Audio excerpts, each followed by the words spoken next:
안녕하세요, 여러분. 여러분 책 좀 읽으시나요? 책 좋아하세요? 네, 책 좋아하시는 분들 많으실 것 같아요. 저도 그 중에 한 사람입니다. 그런데 책을 좋아하면 참 좋잖아요. 그런데 문제점이 있다면 내가 좋아하는 책만 좋아한다라는 것이 문제점이 된다라는 것을 어느 순간 깨달았습니다. 왜냐하면 저는 블로그에 제 독서한 내용을 이렇게 적어가면서 요약하면서 이렇게 하는 게 저의 취미거든요. 써머리 하면서 이렇게 읽는데, 근데 보다 보니까는 제가 심리학 책만 몇백 권을 읽었더라고요.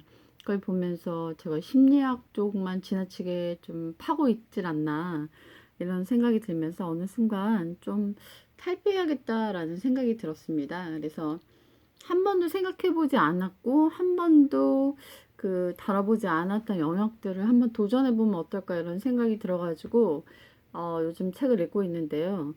근데 내가 좋아하지 않는 책을 제가 이렇게 고르기는 사실 쉬운 건 아니잖아요. 그럼 어떻게 내가 어떤 방식으로 책을 골라야 될까 하는 것에 대한 고민이 있을 건데요. 왜냐하면 치우쳐진 생각만큼 사람을 괴물로 만드는 것이 없잖아요.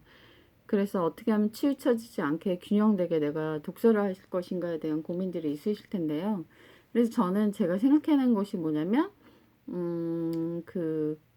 지하철에 있는 스마트 도서관을 자주 이용하고 있는데요.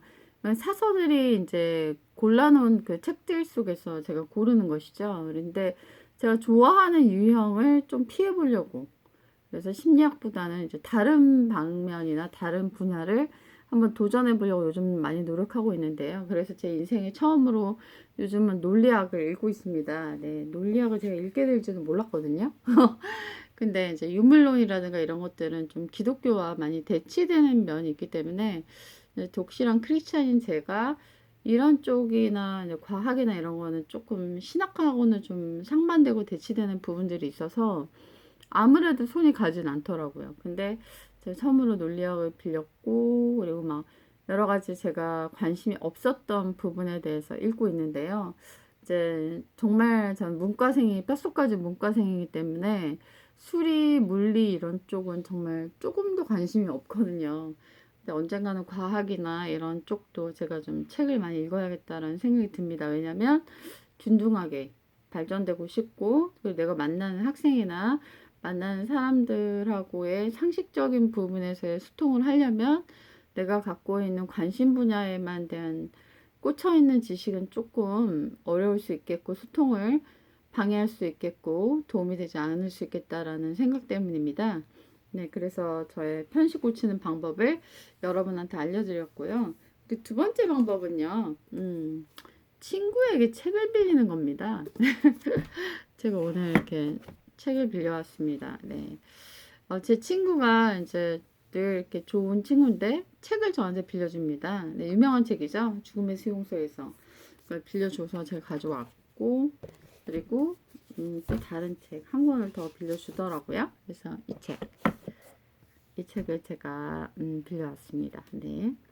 나는 나로 살기로 했다라는 책입니다. 네. 네, 친구의 책을 보면은 친구의 정신세계를 알 수 있는데요. 네, 제가 좋아했던 스필집에 그런 내용이 있더라고요. 친구와 좋아하는 책 유형 바꿔서 보기. 네, 그거는 내가 좋아하는 사람의 정신세계를 엿볼 수 있는 되게 소중한 기회가 될 수 있는 것 같아요. 그래서 친구가 빌려주는 책을 제가 거의 한 6권 이상 읽고 있는데요. 네, 더 이렇게 돈독해지는 그런 관계와 대화의 그런 깊이 그런 것들을 느낄 수 있는 것 같아요. 네, 저는 제 신랑과 더불어서 스마트 도서관에 가서 책을 빌곤 하는데요. 제 신랑이 고르는 유형은 어떤 일정한 기준이 있더라고요. 저도 마찬가지겠죠. 그래서 제 블로그 친구에게 어느 게 제 것일까요? 라고 올리면은 대부분 제가 고른 책을 제 블로그 친구들은 알더라고요. 참 신기하죠? 제가 편식을 극복해 보고자 했는데도 제가 좋아할 만한 유형들을 저희 친구들이 알고 있다면 저는 아직 편식을 극복하지 못한 것 같긴 한데요. 그래도 한 번도 보지 않았던 영역들을 보고 있다라는 것이 일종의 성장이 아닐까 이런 생각이 듭니다. 그래서 여러분 독서 편식 올해에는 꼭 고치시기를 바라볼게요.